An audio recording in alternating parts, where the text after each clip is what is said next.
Good evening, everyone. In today's class, I'm going to explain Talent Search Test 105. Let's get started. On every Sunday, we conduct an online test, and this one is 105. So, without killing your time, I would like to explain the set. Question number 1 is on the screen, और आप सभी answer दें इसका. सभी लोग पढ़ें और answer दें. जो लोग टेस्ट दिए हैं वे इन क्वेश्चंस को एक बार देख चुके हैं, जल्दी आंसर दे देंगे. जो टेस्ट नहीं दिए हैं उनको थोड़ा समय लग सकता है. आइए मैं एक्सप्लेन करूंगा, लास्ट तक आप देखेंगे, हर चीज बिल्कुल क्लियर हो जाएगा. पहला question, he is very blind to read smallest of print. क्या यहाँ ध्यान देना होगा हम लोगों को? तो यहाँ एडवर्ब चैप्टर के अंतर्गत एक ट्रिक आता है, TOO प्लस अनप्लीजेंट एडजेक्टिव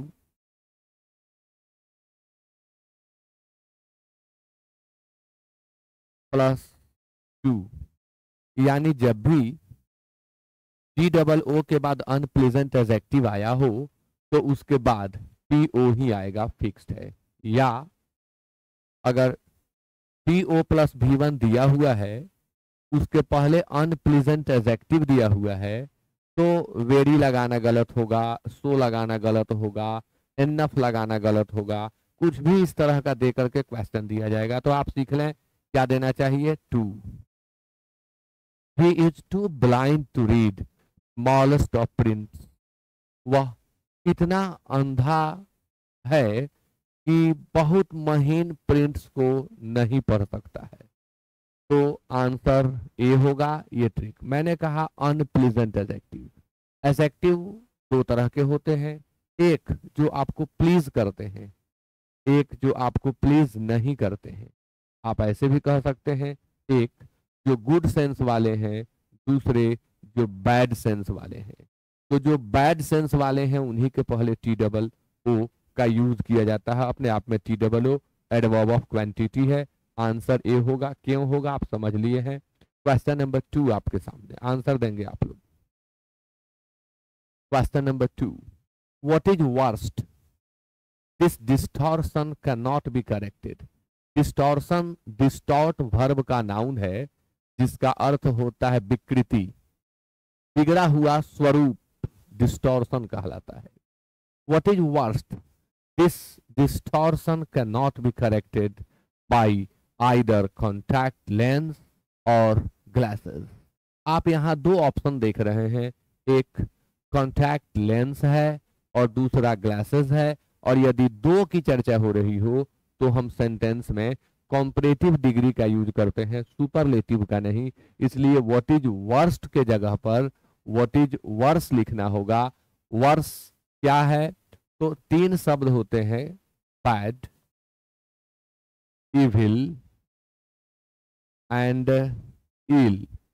इन तीनों का कॉम्परेटिव डिग्री वर्स होता है और सुपरलेटिव डिग्री वर्स्ट होता है. तो आंसर ए होगा. नेक्स्ट क्वेश्चन आपके सामने, पिलर है और फ्रेजल वर्ब पर आधारित है. फ्रेजल वर्ब याद करना होता है. अब आप चिंता में न पड़ जाएं, मैं क्लासरूम में जितने फ्रेजल वर्ब बता दूंगा उन्हीं से आपका काम निकल जाएगा.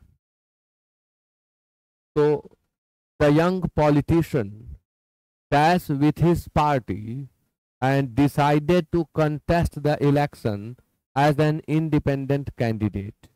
ऑप्शन देंगे आप, फेल डाउन है, फेल आउट है, फेल थ्रू है, फेल इन है.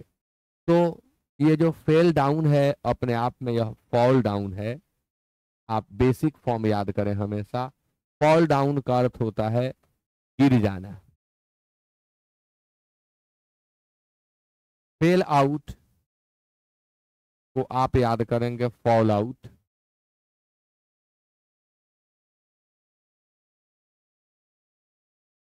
झगड़ा करना, झपटना,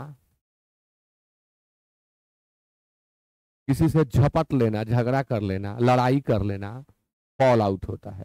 अगर कोई प्रीडेटर किसी एनिमल के ऊपर अटैक करता है तो वहां भी हम फॉल आउट या फॉल अपॉन का यूज भी करते हैं. फॉल थ्रू है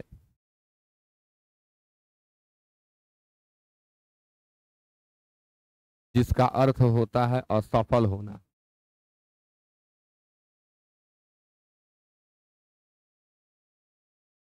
फॉल थ्रू, असफल होना। फॉल इन नॉर्मल है, कोई फ्रेज नहीं है। तो the young politician dash with his party and decided to contest the election as an independent candidate. Contest the election का अर्थ होगा चुनाव लड़ना।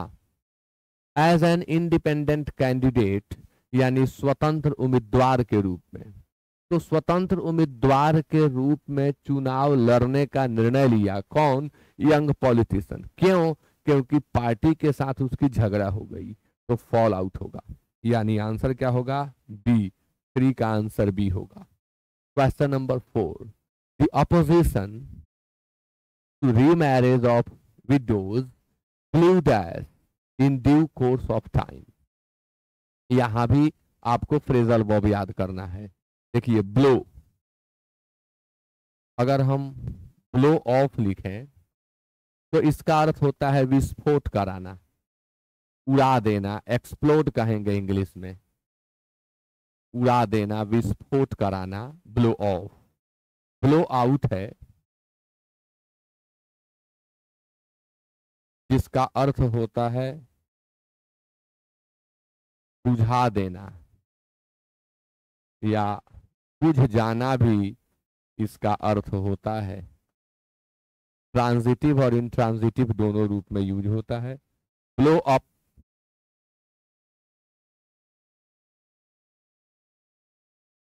इसका भी अर्थ होता है उड़ा देना या विस्फोट कराना। ब्लो ओवर बीत जाना, जैसे उसके दुख के दिन बीत गए या बादल छंट गए, तो वहां हम ब्लो ओवर का यूज करते हैं, छंट जाना। यहां क्या चाहिए अब आप देख के बता सकते हैं। The opposition to remarriage of widows blue dash in due course of time. पहले तो विडोज के रीमैरिज यानी विधवा पुनर्विवाह का शुरू में अपोज हुआ, विरोध हुआ। धीरे धीरे यह विरोध बुझने लगा, कमजोर पड़ने लगा।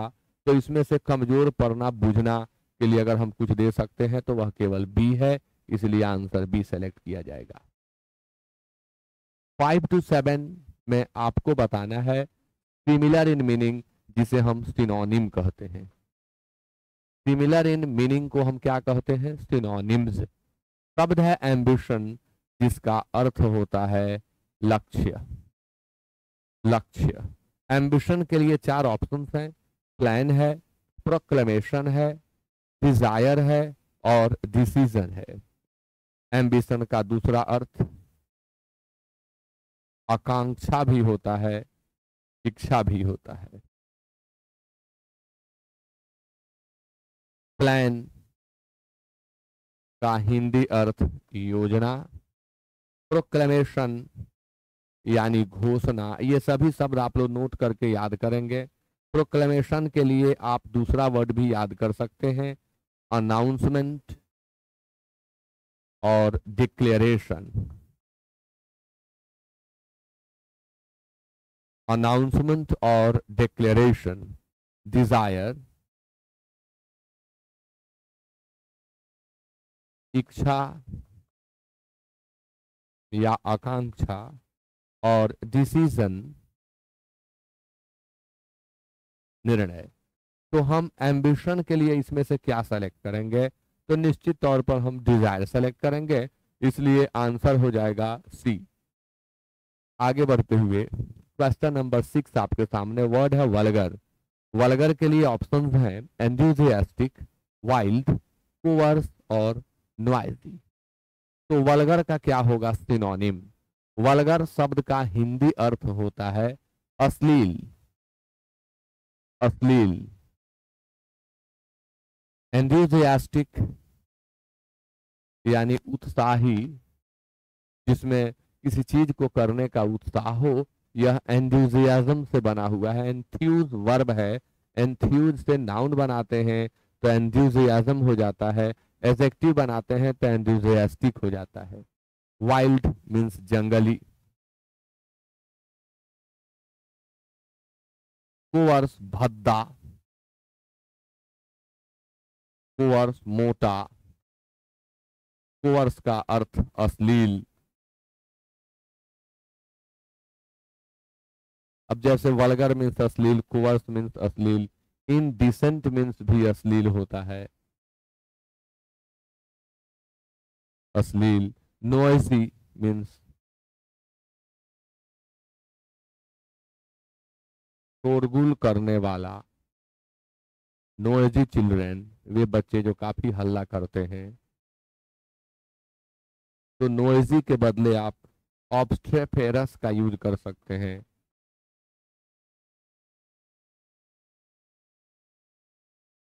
ऑब्स्ट्रेफेरस, नोइजी, शोर शराबे करने वाले बच्चे, नोइजी चिल्ड्रन, ऑब्स्ट्रेफेरस चिल्ड्रन कहे जाते हैं। आप बोइस्ट्रस का यूज भी कर सकते हैं। ये सभी सिनोनिम है आपस में। तो वल्गर के लिए हमें सिनोनिम सेलेक्ट करना है, तो सी सेलेक्ट करेंगे, कोअर्स। क्वेश्चन नंबर 7 वर्ड है इनएविटेबल, अपने आप में एडजेक्टिव है। जिन शब्दों के अंत में एबल हो वे सभी एडजेक्टिव होते हैं। तो इनएविटेबल के लिए आपके पास ऑप्शन है unavoidable, probable, expected and fixed. तो इनएविटेबल का हिंदी अर्थ होता है अवश्यम भावी, अवश्यम भावी। अनअवॉइडेबल को भी हम कहेंगे अवश्यम भावी। प्रोबेबल, संभाव्य, जिसके होने की संभावना हो उसे हम प्रोबेबल कहते हैं, और जिसका होना निश्चित हो, जिसे हम टाल नहीं सकते, उसे हम इनएविटेबल या अनअवॉइडेबल कहते हैं। इसे आप अटल भी कह सकते हैं। जिसका होना बिल्कुल टल नहीं सकता वह इनएविटेबल है या अनअवॉइडेबल है। एक्सपेक्टेड, उम्मीद के मुताबिक, जैसी उम्मीद की गई वैसा ही हुआ तो एक्सपेक्टेड है, और जिसकी उम्मीद ही न थी वो हो गया तो अनएक्सपेक्टेड होगा। फिक्स्ड मीन्स होता है निर्धारित या तय। फिक्स से बना हुआ शब्द है फिक्स्ड।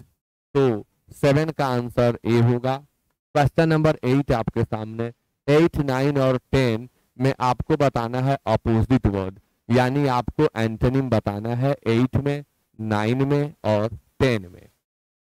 शब्द आपके सामने कमेंट है। कमेंट शब्द का अर्थ होता है प्रशंसा करना। आप सभी लोग आंसर जरूर दें। इसका अर्थ होता है प्रशंसा करना। अब प्रशंसा करना के लिए हम लिख सकते हैं प्रेज, हम अप्रिसिएट लिख सकते हैं। थोड़ा अर्थ में अंतर आता है लेकिन सिनोनिम में तो सब याद करने होंगे। Comment, praise, appreciate, loud, loud, applaud, admire, इन सब का अर्थ होता है प्रशंसा करना। ये सभी सिनोनिमस हैं। शब्द है सस्पेंड,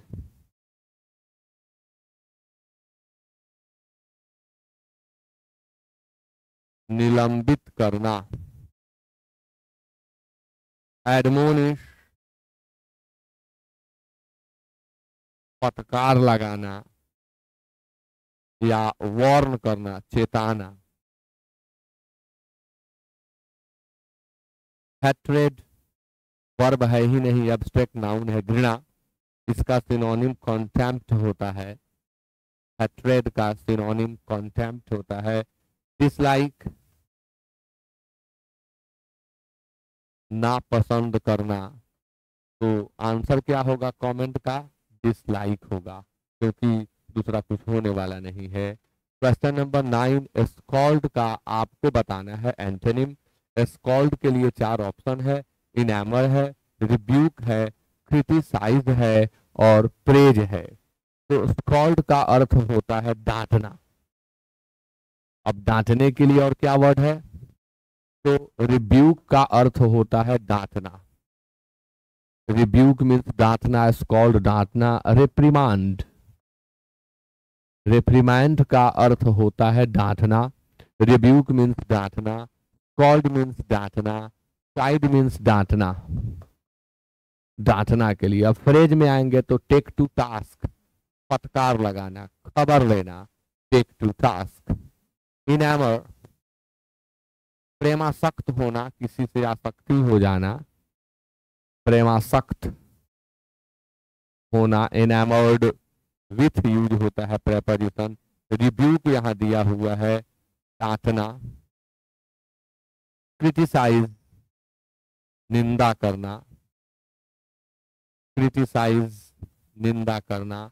अब देखिए निंदा करने के लिए आप डैम का यूज कर सकते हैं, कॉन्डेम का यूज आप कर सकते हैं। घोर निंदा करना, डिक्राई का आप यूज कर सकते हैं, आप डिप्रिकेट का यूज कर सकते हैं। सारे वर्ड याद करिएगा आप लोग। डिप्रिकेट का आप यूज कर सकते हैं। और प्रेज का अर्थ होता है प्रशंसा करना। थोड़ी देर पहले हम लोग प्रेज की चर्चा कर रहे थे। तो स्कॉल्ड मीन्स डांटना, डांटना। तो अब डांटना का एंटोनिम क्या होगा? तो प्रशंसा करना, तारीफ करना। तो आंसर 9 का डी होगा। क्वेश्चन नंबर 10 आपके सामने वर्ड है सॉर्डिड। सॉर्डिड के लिए 4 ऑप्शन है, स्टीडी है, एंथुसियास्टिक है, जेनरस है और स्प्लेंडिड है। सॉर्डिड मीन्स होता है गंदा, मलिन। अगर आदमी के लिए यूज करें तो घटिया आदमी, एकदम नीच आदमी, आदमी के लिए भी सॉर्डिड का यूज होता है। स्टीडी मीन्स होता है लगातार। एंथुसियास्टिक उत्साही, उत्कंठित, इसका सिनोनिम ईगर होता है। ऐसे तो कीन और क्यूरियस भी होता है, पैशनेट भी होता है, लेकिन ईगर क्लोजेस्ट होगा। जेनरस का अर्थ होता है उदार। जेनरस हम उस व्यक्ति को कहते हैं जो बहुत अच्छे स्वभाव वाला होता है और जो सोशल वर्क में और ह्यूमैनिटेरियन वर्क यानी लोकहित के कार्य में पैसा खुलकर खर्च करता है। वह जो खुलकर लोगों के ऊपर पैसा खर्च करे, लेकिन किस तरह के लोगों के ऊपर? तो जो गरीब हैं, जिनको मदद की जरूरत है, उस व्यक्ति को जो ऐसा खर्च करे उसको हम जेनरस कहते हैं। स्प्लेंडिड मीन्स होता है भव्य, आकर्षक, सुंदर। स्प्लेंडिड का सिनोनिम मैग्निफिसेंट होता है। मैग्निफिसेंट, स्प्लेंडिड, भव्य या सुंदर। तो सॉर्डिड यहाँ साफ सुथरा, स्वच्छ का तो कोई वर्ड है नहीं, तो नीच आदमी वाला सेंस में चलेंगे तो आंसर सी हो जाएगा। क्वेश्चन नंबर 11 और 12 में इडियम एंड फ्रेज है, इसका मीनिंग आपको बताना है। तो 11 में कहा गया to throw down the glove. To throw down the glove के लिए 4 ऑप्शन है, तो इसका हिंदी आपको याद करना होगा। इसका अर्थ होता है चुनौती देना, चुनौती देना। To resort to wrong tactics, गलत युक्ति का सहारा लेना। टू रिजॉर्ट टू, रिजॉर्ट का अर्थ होता है का सहारा लेना। जैसे आप सुने हैं लोग बोलते हैं पुलिस को लाठी चार्ज का सहारा लेना पड़ा। The police had to resort to lathi charge. To give a challenge, answer B होगा। टू एक्सेप्ट डिफीट, हार को स्वीकार कर लेना। और टू रिजेक्ट द प्राइज, पुरस्कार को रिजेक्ट कर देना, रद्द कर देना। नेक्स्ट है by the skin of one's teeth, यानी बाई अ नैरो मार्जिन, बहुत कम गैप से। इसका मीनिंग होता है by a narrow margin. By a narrow margin यानी बहुत कम गैप से। ओनली जस्ट भी इसका मीनिंग होगा। ओनली जस्ट यहां दिया हुआ है। हिंदी में कहें बाल बाल, एकदम बाल बाल। बाय अ नैरो मार्जिन और ओनली जस्ट। हार्डली एक नेगेटिव एडवर्ब है। हार्डली मुश्किल से, अगर यह क्वांटिटी को व्यक्त करेगा तो हार्डली का अर्थ हो जाता है बहुत कम, ना के बराबर एकदम। यह एडवर्ब ऑफ फ्रीक्वेंसी का भी काम करता है, तो बताता है फ्रीक्वेंसी कितनी, तो बहुत ही कम। इन टाइम समय पर, हरीडली जल्दी जल्दी। आंसर होगा डी। क्वेश्चन नंबर 13 और 14 में जो पार्ट ब्रैकेट में है इसे आपको इंप्रूव करना है, यदि यह गलत है तो पढ़िए। Although India is still by far a poor country, it can become होगा, यहाँ टाइप मिस्टेक है, it can become rich if its natural and human resources are fully utilized।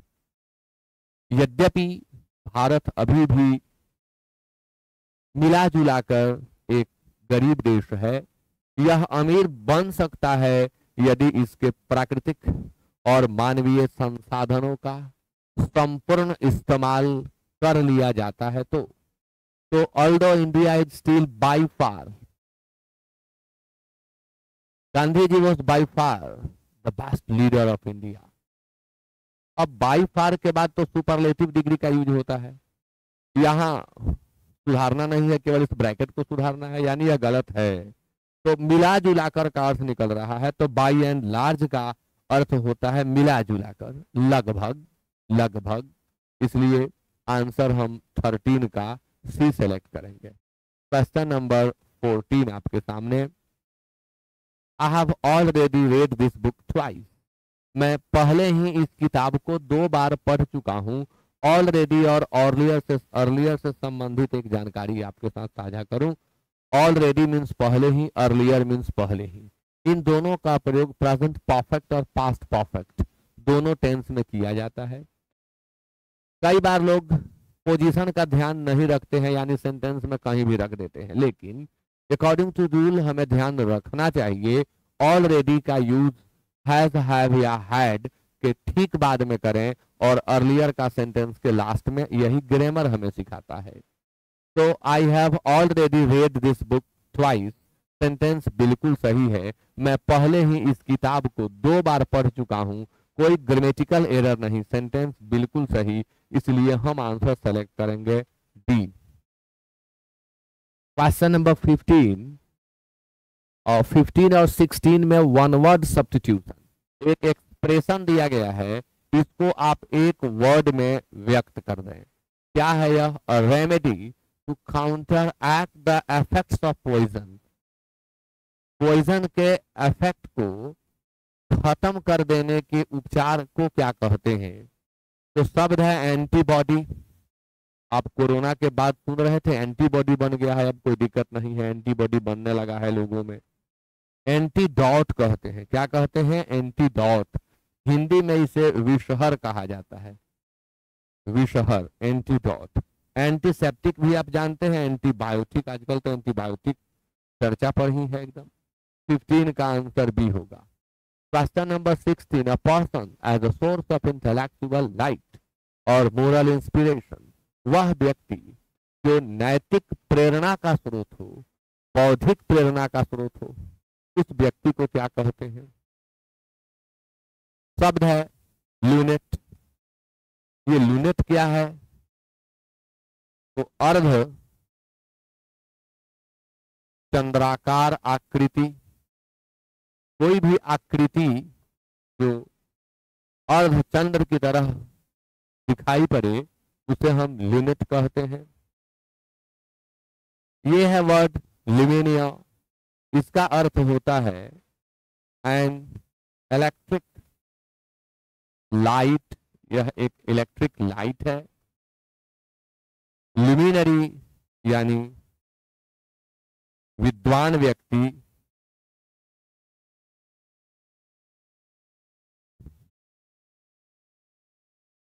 Lurk, एकाएक एक तरफ झुकना।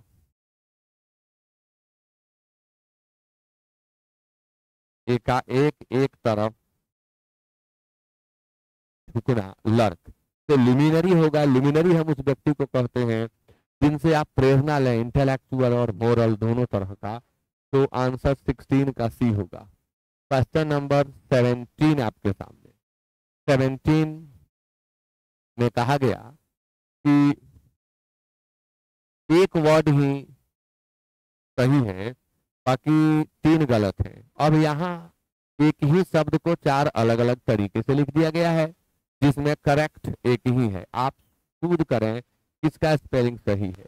तो दिख रहा है एलर्जी, एलर्जी 17 का आंसर बी होगा, एलर्जी। बाकी तीनों गलत हैं। 18 में कहा गया कि एक वर्ड गलत है, बाकी 3 सही है। इस बार गलत को चुनना है, 3 सही को छोड़ देना है। ट्रूथफुल है, टर्मोइल है, ट्रेजर है और टैमरिंड है। ट्रूथफुल मतलब सत्यवादी,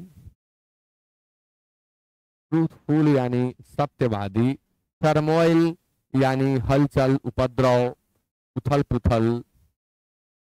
टर्मोइल को हम टर्बुलेंस भी कहते हैं, टर्मोइल, टर्बुलेंस, अपरोवर, अपरोवर, टर्मोइल, टर्बुलेंस, उथल पुथल, हलचल, उपद्रव। ट्रेजर का स्पेलिंग गलत है, इसलिए यही आंसर होगा ट्रेजर, खजाना।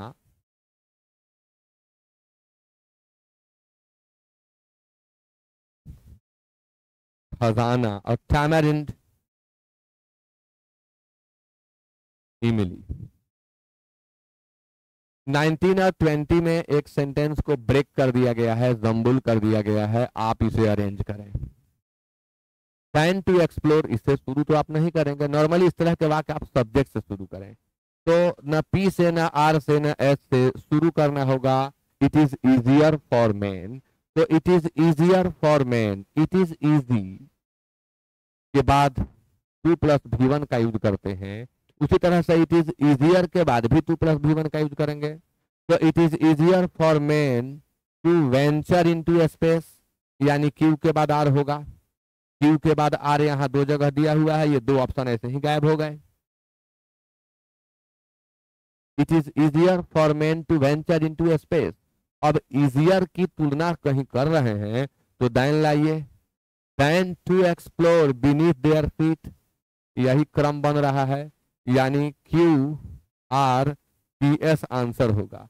और Q R P S A में दिया हुआ है, आंसर ए होगा। Question number 20, possibly the poor creature had में, देखो इसमें कहीं सब्जेक्ट नहीं है, सिंपल टाइप है। तो सिंपल टाइप है तो यहां से शुरू होगा, 1 नंबर में वही रहेगा। नो आई एम सॉरी, ये तो फिक्स्ड किया हुआ है, फिक्स्ड है, ठीक है, 1 नंबर में वही रहेगा, फिक्स्ड है। Possibly the poor creature. अब had been trampled by an elephant as a gesture towards his, had gone into the jungle, subject है पुअर क्रीचर, वर्ब चाहिए, यानी इसको हम 2 नंबर कर दें। वहां चूंकि हम 1 लिख चुके हैं इसलिए इसे 2 कर दें।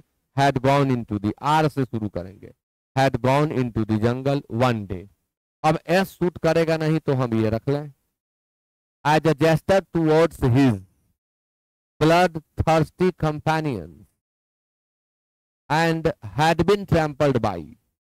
क्रम क्या बन रहा है, आर क्यू, ये क्या लिख दिए हम, तो यहां हमको 5 लिखना था, आर क्यू एस पी। अब आर क्यू एस पी कहाँ है, तो सी में। 21 to 25 में क्लोज टेस्ट दिया हुआ है, इन्हें आपको एक एक करके पढ़ना होगा और सजाना होगा। ब्लैंक को फिल करना है, 21 के लिए 4 ऑप्शन है, वैसे ही 22 के लिए 4 ऑप्शन होगा, 23 के लिए 4 ऑप्शन होगा। जैसे आप नॉर्मल फिगर बनाते हैं तो यहाँ पर एक पैसेज दे दिया जाता है और उसमें से ऑप्शंस गायब करके एक के लिए 4 अल्टरनेटिव्स दे दिए जाते हैं, जिसमें से एक को सेलेक्ट करना होता है जो मीनिंगफुली करेक्ट होगा। Once again a dash monsoon so vital to India's economic fortune has left some states in shambles।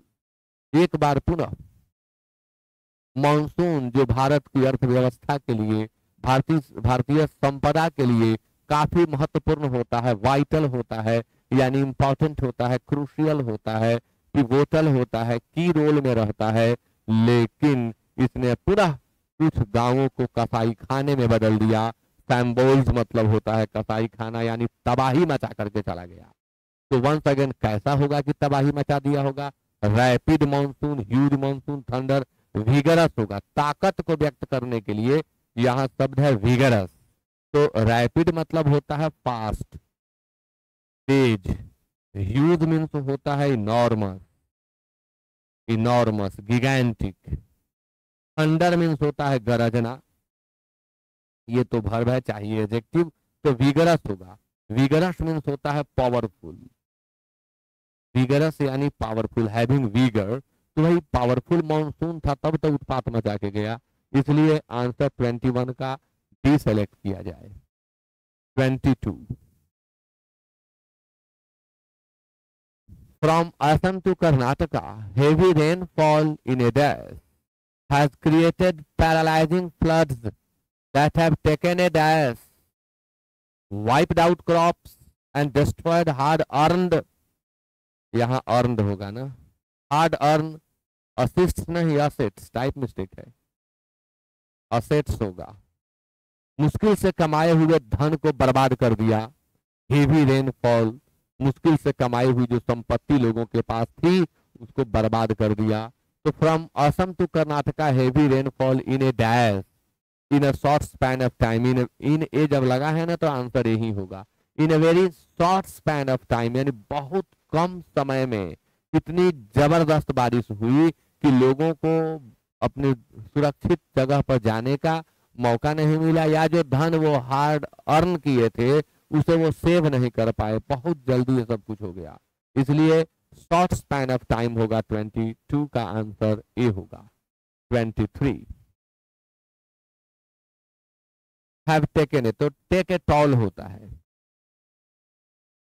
मृतकों को व्यक्त करता है, या बहुत सारे लोग मारे गए, तो टॉल दिया है कि नहीं, दिया तो है। Heavy toll of life, have taken a toll, have taken a उसी को एडजेक्टिव देके बना दिया गया, एडवर्ब, एडजेक्टिव तो है, एडवर्ब देके बना दिया गया। हैवी टॉल ऑफ लाइफ एक फ्रेज बना दिया गया। टॉल मृतकों की सूची को बताता है, तो यानी कहने का मतलब हुआ कि बहुत सारे लोगों की जानें गई। वाइप्ड आउट क्रॉप्स, इतना ही नहीं, सारे फसल जो है वो बह गए। हार्ड अर्नड, उन लोगों का असेट्स जो था, हार्ड अर्न असेट्स वो बर्बाद हो गया। When the waters dash of familiar cycle of assessment of damage by central teams, water के द्वारा किए गए डैमेज का जब असेसमेंट सेंट्रल टीम के द्वारा किया गया। When the waters dash, 24, जब पानी पीछे हटा, हाँ सबसे अच्छा वर्ड बी होगा, रिसीड। पानी, बाढ़ के पानी के पीछे हटने के लिए प्रॉपर वर्ड होता है रिसीड, इसलिए आंसर 24 का बी होगा। When the waters recede, a familiar cycle of assessment of damage by central teams, preparation of loss estimates and expensive dash work such as repairs of river embankments, बांध होता है इसका अर्थ embankment का, बांध, will follow, अब क्या होगा, बांध वगैरह बांधे जाएंगे, पुनः लोगों को बसाया जाएगा। तो रेजुवेनेशन मीन्स तो होता है किसी को युवावस्था में ला देना। रेजुवेनेट शब्द का नाउन है rejuvenation. Rejuvenation means state of being young. Reclamation, claim के पहले री लगा दिया गया, रिक्लेमेशन हो गया। रेनोवेशन होगा, रेस्टोरेशन होगा तो रेस्टोरेशन होगा। रीस्टोर करना मतलब पूर्वावस्था में लाना, पहले की अवस्था में लाना। तो बांध वगैरह बांध करके लोगों को पुनः बसाया गया पहले की अवस्था में, आंसर रीस्टोरेशन होगा। रेनोवेशन मतलब नवीनीकरण होता है। तो इस तरह से आपने सॉल्व किया टैलेंट सर्च टेस्ट 105। मिलते हैं फिर अगले क्लास में। Good night.